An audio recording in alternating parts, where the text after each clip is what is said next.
Okay, today we're going to be talking about how to solve quantitative problems with an LOL diagram for our energy unit. Now, I'm going to assume in this video that you have either been kept up to date on how to create an LOL diagram, or you have watched my previous screencast about how to make an LOL diagram.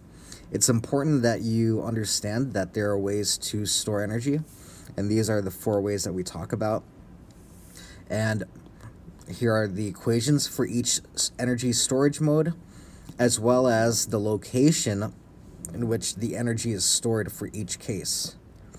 So I'm going to assume that we are all up to speed in terms of making LOL diagrams, as this video is mostly on how to use the equations once the LOL diagram is made. Alright, so I want to talk about the importance of making a proper LOL diagram because it helps you to understand how important it is to be able to do one before we even attempt the math, because there's a lot of things happening with the problems of these units. There are variables that occur initially, and there are variables that we will use in the final condition. However, we need to be organized so we know what we are doing and when. So the first step is understanding that when we look at an energy flow diagram, right, an LOL diagram consists of the 2 energy bar charts and the circle with our system. Now, the first step in understanding that this is really an organization tool for setting up an equation to solve problems, we need to know that there's really an equal sign here. Okay, now if you recall, there are ways to indicate whether there's working done on the system. And again, working is the process by which energy is introduced to a system or removed from a system. Now, whether it's energy that goes into the system or energy that comes out of the system, it doesn't matter.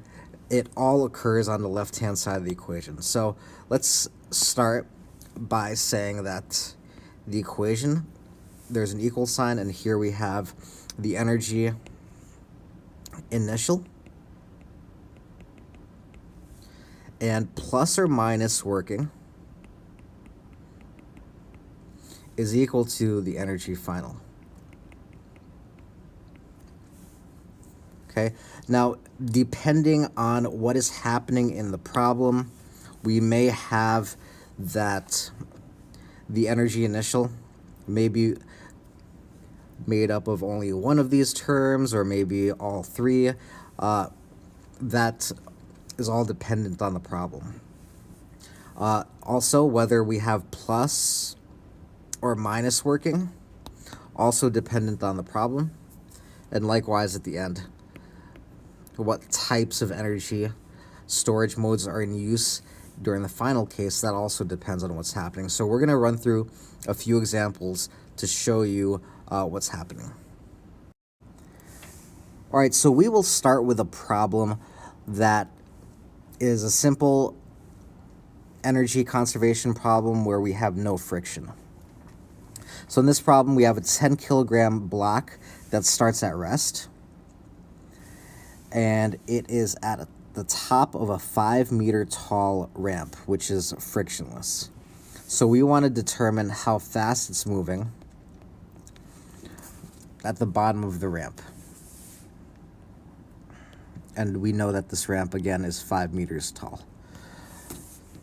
First thing we need to do is identify the system. And in order to do this, we just need to ask ourselves, what things in the problem store energy? Now, initially, we know that the block is 5 meters above the ground. So there's initially some energy stored gravitationally, e.g. So we want to include the Earth. And we also know at the end of the problem that there is a velocity here. So at the end of the problem, there will be energy stored kinetically. And where is kinetically stored energy? That is inside of the moving object. So I will include the block in our system. Now let's go through all the other energy storage modes and see what's there and what's not there. We know that initially the block starts at rest, so there's no EK. And we know there's no spring in the problem, so there's no ES. In the final case of the problem, there's no EG because the block is at ground level. You can cross that out. Again, there's no spring. And there's no friction in this problem, so there's no energy stored internally. Now, we can also tell that there are no external forces acting on the system. True, there is a force of gravity acting on the block, and that is what's causing it to slide down the incline, but that's caused by the Earth, which is already in our system, so that does not count as an external force. So when we do this, there is no working done, and I'm going to give 4 blocks to my EG column, and I know that that 4 blocks still remains intact at the end, but is now in the EK column. So when we write our equation, we're going to go, and remember that there's an equal sign here, there's no working, so the energy initial, which is just the EG here, is just equal to the energy final, which is only the EK here. Using our energy equations, we know that gravitationally stored energy is given by mass times the strength of the gravitational field, 9.8 newtons per kilogram, times the height, which is 5 meters. We know that's equal to the kinetically stored energy, which is 1/2 times 10 kilograms times velocity squared. I'm going to fast forward here, and it turns out my velocity ends up being 9.9 meters per second. And that's it. Okay, for our next example, what we're going to do is we're going to do a similar problem, but this time we're going to do one with friction. So here we've got the same 10 kilogram block. It again starts at rest at the top of the same 5 meter tall ramp. This time the block travels with a velocity of 8 meters per second by the time it reaches the bottom of the ramp. And we know that there is friction between the block and the ramp. And we want to know how much energy is stored internally due to the friction. All right. So let's first start off by identifying our system. We know that the Earth's gravitational field stores energy gravitationally. And we know that the block stores energy kinetically. There's that EK at the end. And over the course of the problem, we also know that there's energy stored internally between the block and the ramp, and that's because that there's friction. Now, let's go through our columns. We know initially that there is going to be energy in our EG column because the block is again 5 meters above the ground. We know the block's at rest, so there's no EK, and there's no spring. In the final case, the block is at ground level, so there's no gravitationally stored energy. We also know that the block is moving, so there is kinetically stored energy. There's no spring again. And we also know that there's friction occurring over the course of the problem.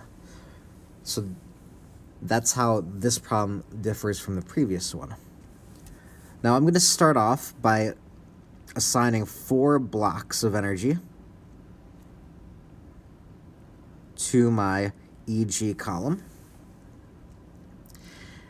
And I also know that there's no working done. Since I've included the ramp in the system,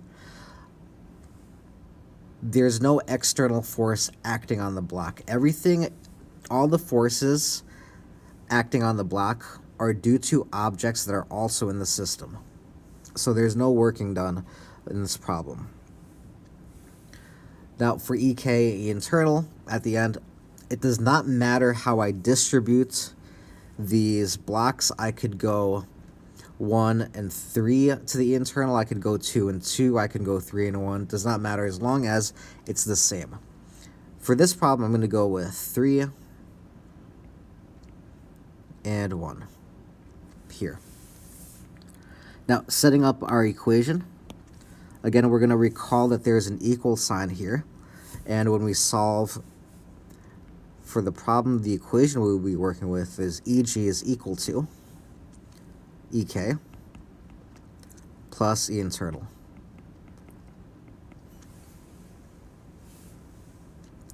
Now, plugging things in that we know, we have that energy stored gravitationally is given by that 10 kilograms times 9.8 newtons per kilogram times 5 meters. We also know that for EK, we have 1/2 times the mass, which is 10 kilograms, times the velocity squared, so that's 8 meters per second squared, plus my E internal. Okay, when we solve for our values, we find out that this is 490 joules of energy for the EG column. We also know that the EK is going to come out to 320 joules, and these are values that I calculate in advance. And we know that this is just E internal. So it turns out that the only number that E internal could be, or if you could just solve the equation on the bottom, it turns out that E internal has to be equal to 170 joules. All right, and you could check and make sure that if this was 170, if we add it to the 320, we do get the original 490 back. Okay, so there's problem number 2.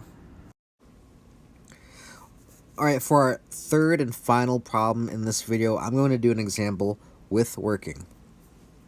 So here we have a 50 kilogram box that starts at rest, very important, and is accelerated by a 100 Newton force of tension. How fast is it traveling after being pulled for 5 meters? Now what I'm going to do is I'm going to just identify the block as the system.